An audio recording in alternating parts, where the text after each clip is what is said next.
हे guys Jatan यूर this side from Kishnaur. स्वागत अभिनंदन आप सभी लोगों का बहुत बहुत स्वागत है। पिछले 5 अटेम्प्ट से बैक टू बैक मैं हर बार पेपर प्रेडिक्शन डाल रहा हूं and with God grace 99.9% case में पेपर प्रेडिक्शन ऑलमोस्ट सही गया है। जो मैंने कहा है तो यार कल का पेपर प्रेडिक्शन कैसा होने वाला है मैं पूरा बताने वाला हूँ। बिकॉज यार देखो, मैं जब पेपर प्रेडिक्शन डालता हूँ ना, मैं फोकट नहीं बोलता कि ये वो जमाने भर की बात है। मैं एकदम सटीक इन्फॉर्मेशन देने की कोशिश करता हूँ लोगों को एंड विद द हेल्पफुल। हमेशा अभी तक ऐसा हुआ भी है। अब शुरू करने से पहले मैं 1 मिनट लूंगा और आप लोगों को बताऊंगा कि भैया प्लीज पूरी वीडियो को आखिर तक देख लेना। अगर बीच में छोड़ा तो फिर वो मेरी रिस्पॉन्सिबिलिटी नहीं है, आखिर तक देखिए, ठीक है। सबसे पहली बात, पेपर प्रोटेक्शन के लिए सबसे पहले एक चीज समझो। सर कल का पेपर जनवरी में होने वाला है। हाँ सरकार, जनवरी में अभी तक पेपर नहीं हुआ है, ठीक है। अभी पेपर साइकिल बदली है। तो यार देखो, 100% पेपर प्रोटेक्शन को कर पाना थोड़ा सा मुश्किल होगा, बट अगर मैं आपको फिर भी बताऊं तो पेपर कैसा आएगा। देखो, मैं आपको थोड़ा सा पास्ट एनालिसिस से बताता हूं। हर बार दिसंबर का पेपर जो है वो कंपैरेटिवली इजी है। मतलब दिसंबर के पेपर को हमने कभी भी बहुत डिफिकल्ट नहीं देखा है। हमेशा ऐसा देखा कि यार एकदम ही बढ़िया पेपर आया है। यस, कुछ क्वेश्चंस डिफिकल्ट होते हैं। देखो, अगर 100 क्वेश्चंस है तो 100 के 100 इजी नहीं होंगे।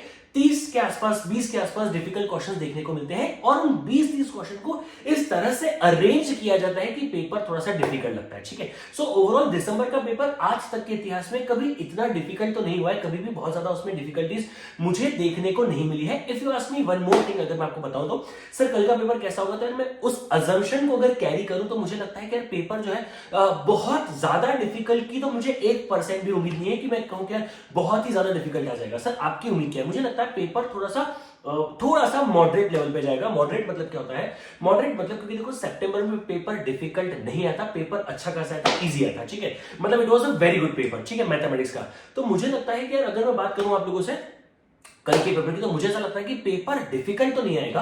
Paper is going to be easy moderate level में। यानी हो सकता है कि कुछ बेसिक से क्वेश्चन डिफिकल्ट आ जाए, या फिर जो सबसे इंपॉर्टेंट चीज हो सकती है वो हो सकती है कि यही पता ना पड़े कि मतलब क्या होता है, डिफिकल्ट क्वेश्चंस का प्लेसमेंट अच्छे तरीके से होगा।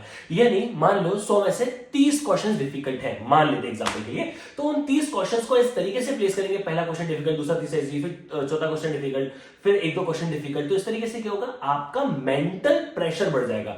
तो इफ यू आस्क मी, मैं आपसे सिर्फ एक ही चीज कहूंगा हाथ जोड़ के कि यार बेटा एक चीज ध्यान दो, सिर्फ एक चीज ध्यान दो। आप कल के पेपर में जो है पहले तो अपने माइंड को एकदम रिलैक्स रखना है, एकदम चिल रखना है।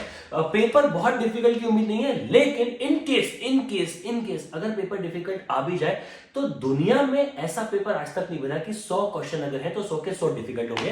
कितने क्वेश्चन डिफिकल्ट हो जाएंगे?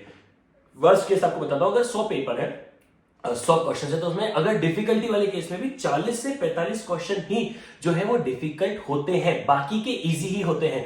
तो यार अब मैं एक बार बताऊं, आपने अभी तक कितना पढ़ा है, आपने 1.5 डेज में कितना पढ़ा है, सब एक तरफ, और आप अपने एग्जाम में कितने रिलैक्सेशन के साथ बैठे हो, कितनी कामनेस के साथ बैठे हो, कितना शांत माइंड के साथ बैठे हो, वो डिपेंड करता है कि आप पास होगे, आप पेपर को अच्छे से कर पाओगे या नहीं कर पाओगे।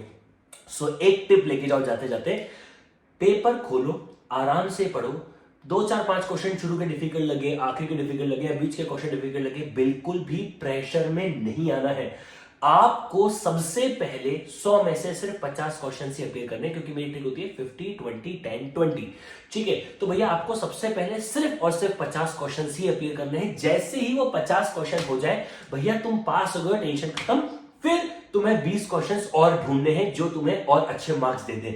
इससे क्या होगा सर, इससे आपके फेल होने के तो चांस ही नहीं रहेंगे। जिसने 50 20 10 20 की ट्रिक को अप्लाई किया है वो कभी फेल नहीं हुआ। इस ट्रिक में मैं कल वार्म अप सेशन में और अच्छे से डिस्कशन करूंगा। सो इस चीज के ऊपर एक सारे बच्चे ध्यान देंगे। और मैं अगर ईमानदारी से कहूं, मुझे बिल्कुल भी उम्मीद नहीं है कि बहुत ज्यादा डिफिकल्ट पेपर आएगा, बट स्टिल मैं एक रिक्वेस्ट करूंगा सब लोगों से कि यार रिलैक्स करो, चिल करो, पेपर को अच्छे से माइंड शांत करके पेपर पढ़ना।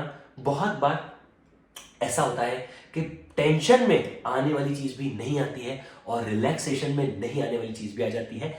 क्या सर हमें तुक्के मारने चाहिए, पेपर इजी है, डिफिकल्ट है, कुछ भी है? कभी भी नहीं मारने चाहिए। देखो एक बात समझो, मैं हर बार बताता भी हूं लेकिन मैं एक बार भी शॉर्ट में बताता हूं। गाइस, आपने 5 क्वेश्चन अटेम्प्ट करे या 10 क्वेश्चन अटेम्प्ट करे जो तुक्के में करे। सुनना, आपने 10 क्वेश्चन तुक्के में अटेम्प्ट करे, अब आपके मान लो गलत निकल गए तो वो आपको 2.5 मार्क्स लेकर जाएगा, देके कुछ नहीं जाएगा। यानी लिया तो कुछ नहीं और मतलब दिया तो कुछ नहीं और लेके अलग से चलेगा। So I would just request everyone कि इस चीज को अवॉइड करेंगे पेपर को एकदम शांति से करेंगे, एकदम रिलैक्सिंग के साथ करेंगे। कैरी 2 कैलकुलेटर, एक अपने पास रखो, एक बाहर बैग में रखो। पेंसिल के साथ ही आपको पेपर को जो है पूरा का पूरा फिल करना है, पूरी ओएमआर शीट आएगी, पेंसिल के साथ ही फिल करना है। बहुत बार लोग रोल नंबर और इन सब चीजों में गलती कर देते हैं। जितने बच्चे पहली बार पेपर दे रहे हैं, ये बहुत छोटी छोटी मिस्टेक्स आप लोग कर देते हो। प्लीज ध्यान देना, ओएमआर को एकदम अच्छे से फिल करना है, सब कुछ एकदम अच्छे तरीके से करना है, पेंसिल से यूज करना है और पेन वैन यूज मत करना ताकि आपका कुछ गलत हो जाए तो ध्यान देना। लास्ट एक और टिप देता हूं, क्वेश्चन 1 ओएमआर भरा, क्वेश्चन 2 ओएमआर भरा, क्वेश्चन 3 छोड़ दिया और क्वेश्चन 4 का ओएमआर भर दो तो ध्यान देना 4 का ही ओएमआर भरा है, 3 का ना भरा जाए। ऐसा बहुत बार बच्चों से हुआ है कि उन्होंने का लाइन से ओएमआर भर दिया, गलती कर दी। तो यार इन छोटी छोटी चीजों का ध्यान दो। मुझे लगता है यार आप लोगों ने बहुत मेहनत करी और आप फोड़ोगे, ठीक है। Best of luck everyone, best of luck यार, मजे से करो, शानदार तरीके से करो, आग लगा देंगे, ठीक है। Best of luck guys, best of luck. बाकी मिलते हैं कल हमारे वार्म अप सेशन में।